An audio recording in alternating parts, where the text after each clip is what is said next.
Hello, welcome to another edition of Congregation Agudas Shalom's This Week in Jewish History. The name Alcatraz strikes fear, perhaps awe, in the eyes and the ears of anyone who has visited the site, and even those who have just heard or read about America's most famous high-security prison.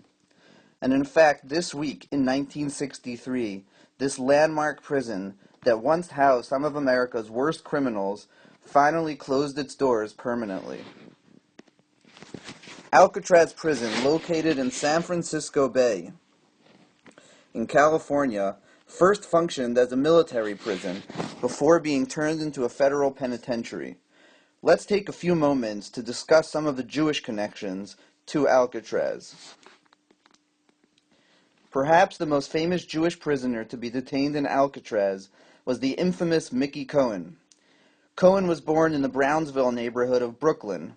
He began his career in organized crime in New York, eventually moving to Chicago, where he worked and briefly met Al Capone. But Cohen's major career in crime took place in Los Angeles, alongside the infamous Bugsy Siegel, where they engaged in setting up and running various illegal gambling operations.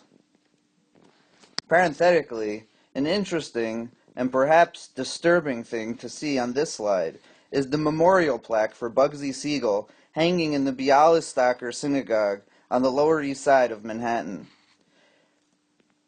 On the plaque you can see his English name, Benjamin, as well as his Hebrew name, Berish Reb Mordechai Dov Halevi. Getting back to Mickey Cohen, Cohen was finally sent to Alcatraz on tax evasion charges and served 2 brief terms in the prison.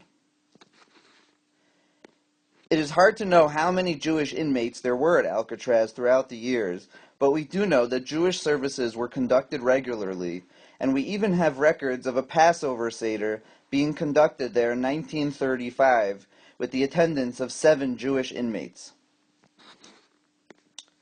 And one final chapter of Alcatraz history with a Jewish connection comes from November 1969, when Native American activists began a long protest on Alcatraz Island lasting more than a year. The protesters claimed that Alcatraz Island was originally Indian land and as such should be returned to its rightful owners. The protest was symbolic of Native American grievances and challenges to federal policies against them and their lands. The Jewish connection comes in December 1970, when Rabbi Roger Hurst and members of the American Jewish Congress brought supplies such as food and blankets to support the Native American protesters.